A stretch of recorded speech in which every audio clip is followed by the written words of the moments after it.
Sesaat lagi Anda akan menyaksikan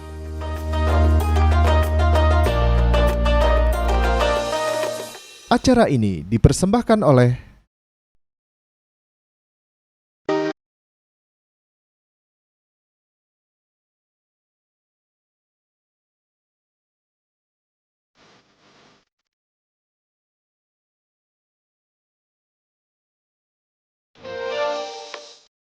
Assalamualaikum warahmatullahi wabarakatuh. Selamat sore sahabat Insight. Alhamdulillah kita berjumpa lagi di Insight Ramadan Jak TV ya.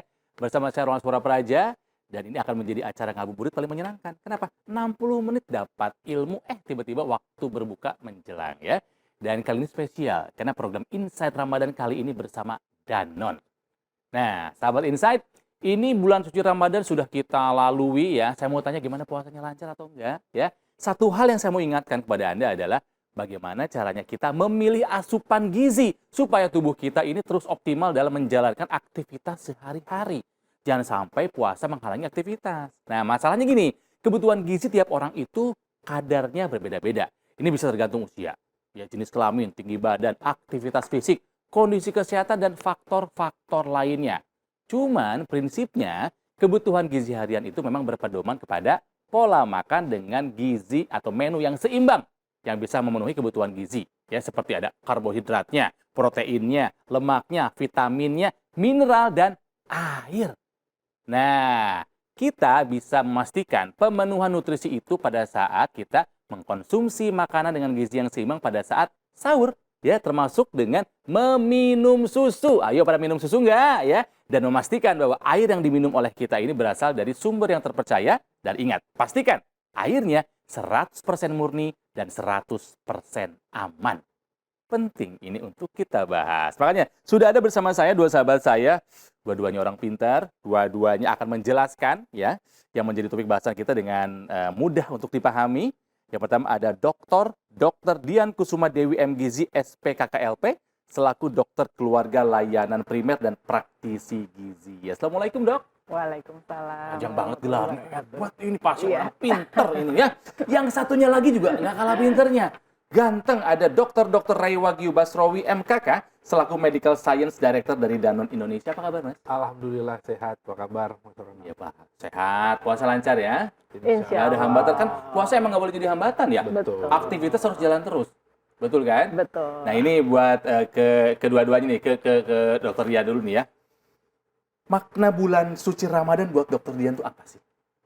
Bulan suci Ramadan tuh selalu ditunggu ya, Mas Ronald iya. ya, setiap tahun. Karena kita jadi lebih konsentrasi, lebih punya target, dan kalau dari sisi kesehatan tuh waktunya kita untuk detoksifikasi. Jadi 1 bulan penuh itu kita dikasih waktu ya umat Islam, alhamdulillah tuh nggak perlu pakai diet-diet khusus buat Setuju. detox ya. Jadi memang sudah secara alami Ya. mendetoksifikasi tubuhnya, mengeluarkan zat-zat yang mungkin kurang sehat supaya jadi lebih sehat. Dan itu detoksifikasinya bukan hanya soal fisik ya, Iya. tapi juga soal psikis kita, pikiran kita, batin kita. Iya.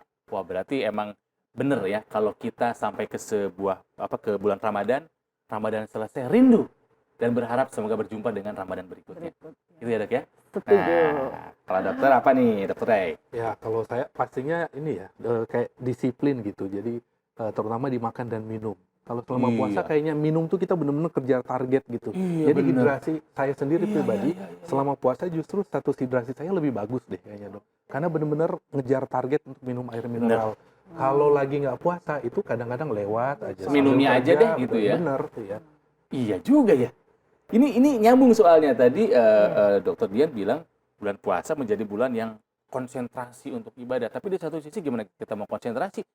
Pemenuhan hidrasinya aja nggak cukup gitu kan ya. Ada yang ngantuk nggak nih menunggu? Ya, karena biasanya menjelang waktu berbuka puasa, karena kita udah minumnya jauh tadi di sahur mungkin ya udah mulai ngantuk gitu. Jangan ngantuk dulu, ini ilmunya banyak nih ya. Kita akan berbicara mengenai kesehatan, bagaimana kita menjaga kesehatan di bulan Ramadan ini. Tapi nanti kalau misalnya kita sehat, tentu saja harapan kita adalah mudik. Pada mudik kemana nih? Saya sih mudik di Jakarta aja. Nggak rame. Nggak punya kampung. Kadang-kadang ke Bandung. Nah, kalau Ke baru tempat ketemu Mas saya. Ronald. Iya, nanti kita janjian.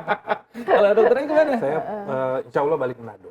Wih, kemana? Oh, iya. Makan ikan Manado. Nah, saya pengen tahu tradisi di sana apa tuh kalau Lebaran? Ya, dulu waktu saya kecil ya, pasti ikan tuh. Pasti Ikan, terus yang dibungkus itu namanya ikan dibikin kayak lemper, tapi lalampa tuh. Oh, Itu enak banget. lalampa. Itu enak Iya, banget. iya, iya, iya. Dan itu kan lumayan juicy ya. Jadi kayaknya Hmm. pas buka puasa dapat yang seger, juicy airnya dan gurih dari nasi dan ikannya itu enak banget. Jadi kangen nih, pengen cepet-cepet pulang. Lalampa Oke. ini kalau di Jakarta ada nggak? Pernah nemu nggak? Nemu ada beberapa restoran ada. Manado. Manado. Tapi rasanya mirip atau beda Oh, semuanya? enakan aslinya dong. Enakan aslinya Apalagi ya. buatan ibu sendiri kan di rumah. Aduh, tidak ada yang mengalahkan. Oke. Nah, kita mulai masuk pembahasan ini mengenai pemenuhan nutrisi, ya. Jadi buat Dokter Dian, seberapa pentingnya pemenuhan nutrisi yang seimbang, ya, selama bulan Ramadan? Sebetulnya sih pemenuhan itu harus terpenuhi ya, baik bulan yang belum Ramadan dan di saat Kapanpun Ramadan. artinya ya. Iya, betul. Mungkin nanti ada perbedaan sedikit, tapi intinya kita harus dapat zat gizi makro yang diperlukan lebih banyak di dalam tubuh, yaitu karbohidrat, protein, dan lemak, serta air. Sekarang air termasuk kebutuhan makro juga. Oke. Dan zat gizi mikro tuh yang lebih sedikit diperlukannya, vitamin dan mineral, ya. tapi harus terpenuhi juga. Sebab kalau enggak, yang makro nanti nggak bisa bekerja baik kalau yang mikro juga kurang. Kemudian kita harus tahu juga mungkin dari sisi jenis-jenisnya ya, bahan makanan sumber karbohidrat itu apa yang baik, protein apa yang baik, kemudian juga lemak. Setelah jenis kita tahu, terus jumlahnya itu setiap individu kan berbeda ya, sesuai perhitungan kebutuhan kalori masing-masing individu itu berbeda. Yang berbeda adalah yang terakhir jadwal. Jadi kalau jadwal yang sebelum bulan Ramadan itu biasanya kita lazimnya itu 3 kali makan besar dan 2 kali camilan ya atau snack. Kalau di bulan Ramadan itu justru kebalik, biasanya makan besarnya yang 2 kali. Gitu. Oke. Itu baru sedikit aja bocorannya. Nanti kita akan breakdown seperti apa. Bagaimana caranya memenuhi ya nutrisi yang seimbang selama bulan Ramadan. Intinya adalah zat gizi makro harus terpenuhi, zat gizi mikro harus terpenuhi. Jadi ingat, makan bukan hanya soal kenyang, tapi soal bergizi juga ya. Seperti apa lengkapnya? Jangan kemana-mana, tetaplah di Inside Ramadan Jak TV bersama Dan.